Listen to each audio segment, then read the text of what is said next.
Je suis Franck Robert, j'ai fait carrière dans de grandes sociétés, des multinationales. J'ai eu en charge notamment des tâches de management et de formation. Et il m'a semblé important, au bout d'un moment, de revenir vers un travail qui m'a toujours intéressé, c'est-à-dire un travail en lien avec l'humain et les animaux. Avant cela, j'ai exercé quelque temps une activité d'éducateur de rue qui m'a permis d'être en relation avec de nombreux jeunes. Et à cette occasion-là, j'ai pu constater l'importance que pouvait avoir la relation à l'animal. Et c'est ce qui m'a conduit à faire une formation de comportementaliste. Et c'est à cette occasion-là que j'ai donc rencontré Marie. Donc moi je suis Marie, je suis docteur en psychologie. J'ai exercé pendant 12 ans en cabinet en libéral sur Toulouse. Puis avec ma famille, j'ai quitté la France, j'ai vécu 5 ans en expatriation aux États-Unis.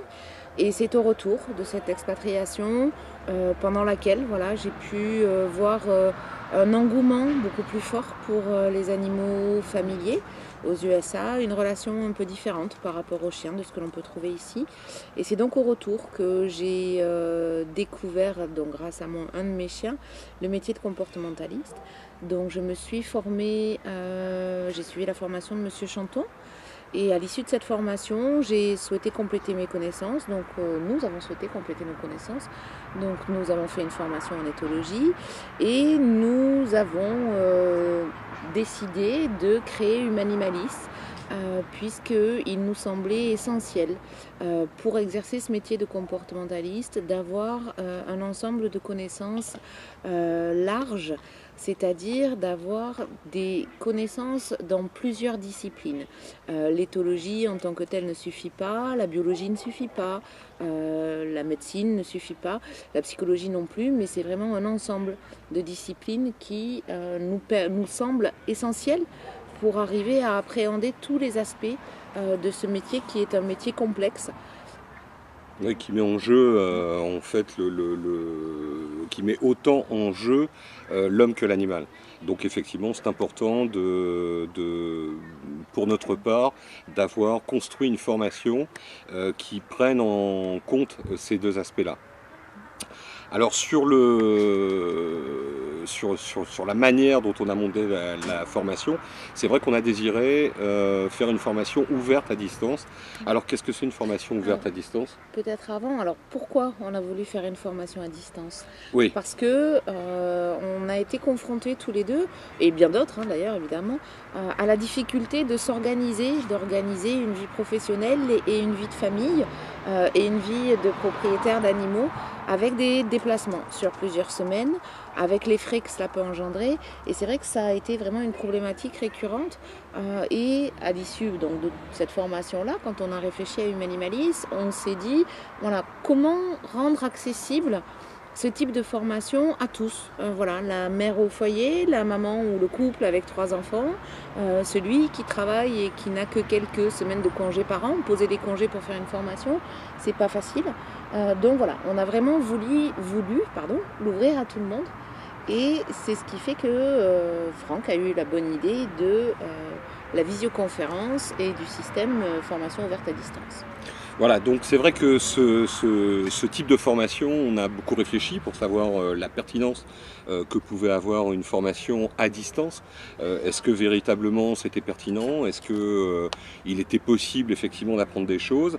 Voilà, donc dans tous les cas, la formation que l'on a voulu mettre en place, on a voulu privilégier voilà, ce qui constitue l'essence même d'une formation, c'est-à-dire les interactions possible entre les élèves et les formateurs.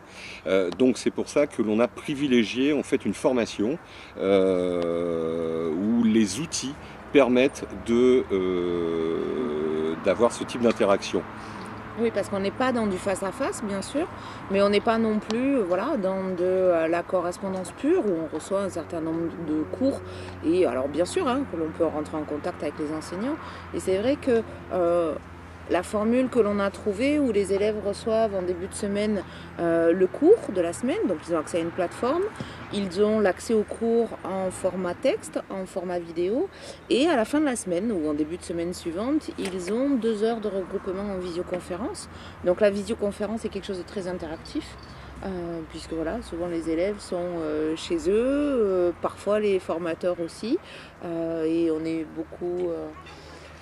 Alors effectivement, c'est une ambiance qui est très détendue, mais en même temps très studieuse, parce que les élèves n'hésitent pas à poser les questions, c'est-à-dire que à l'occasion de la semaine, au gré de la consultation des cours, ils peuvent effectivement, et ils ont le temps de le faire, de noter leurs questions. Donc en fait, on arrive à des séances de visioconférence qui sont détendues, mais studieuses, parce qu'on a un certain nombre de questions liées au cours, d'explications. Que l'on donne et voilà, donc ce qui permet de vraiment échanger sur le contenu du cours d'une manière très efficace. Et rapide et en temps réel, parce que voilà, le cours est vu dans la semaine. Alors certains cours peuvent être sur 2 semaines, mais voilà, vraiment il y a un temps pour étudier le cours et un temps très rapide consécutivement pour répondre aux questions, approfondir certains points, etc. Ce qui n'empêche pas que durant la semaine, entre le moment où on donne le cours et le moment où on fait la visioconférence, ce qui n'empêche pas les interactions, toujours avec le formateur référent. Voilà, il y a un système de forum, on peut correspondre également par mail, etc. Et les formateurs se rendent très disponibles pour répondre à ces ensembles de questions qui peuvent arriver pendant le courant de la semaine. Alors lié à ça, il y a aussi donc l'heure individuelle, qui est aussi en plus une heure hebdomadaire qui peut être dédiée notamment aux travaux au site internet. À la création du site internet. Donc l'élève explique, et alors c'est plutôt Franck qui gère cette partie-là. L'élève explique voilà, quelles sont ses attentes, quels sont ses souhaits, les textes, etc. Et Franck l'accompagne dans la création de ce site internet qui, bien évidemment, appartient à part entière à l'élève, et c'est l'élève qui a la main dessus. Une autre partie des heures individuelles sont utilisées alors soit pour répondre, voilà, pour avoir des échanges un peu plus personnels, on va dire, avec les formateurs, et la plupart des autres heures sont utilisées pour l'accompagnement à la rédaction du mémoire. Où là, voilà, on accompagne l'élève dans le choix de son sujet de rédaction, comment préparer un mémoire, comment l'organiser, où faire des recherches, etc. Donc ces heures-là sont vraiment utilisées à ça. C'est ça.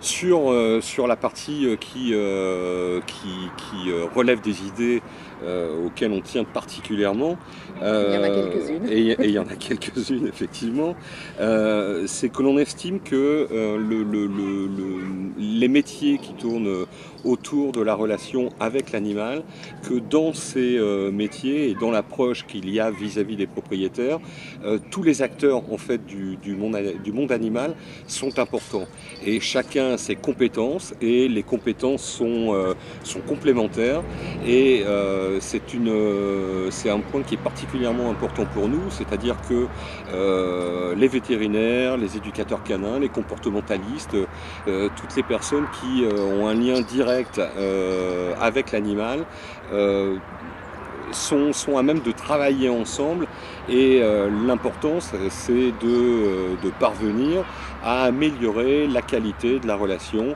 entre les propriétaires et les propriétaires d'animaux et donc l'animal, et tout ça dans le bien-être bien évidemment de tous.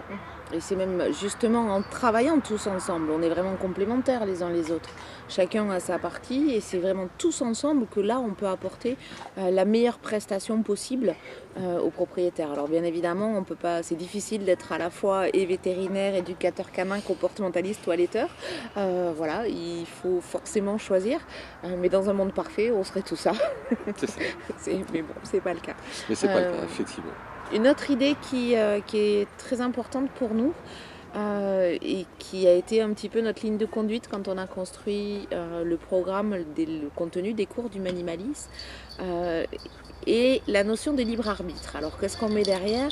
Ce que l'on a voulu, c'est donner aux élèves l'information et surtout toutes les informations. C'est-à-dire qu'on va vous donner, vous apprendre, vous faire connaître tous les points de vue qui existent sur certains sujets, notamment le plus sensible, le sujet de la hiérarchie et de la dominance chez le chien. Donc voilà, on va vous présenter tout ce qui existe. Bien évidemment, parce qu'on est humain, on vous fera part de notre positionnement.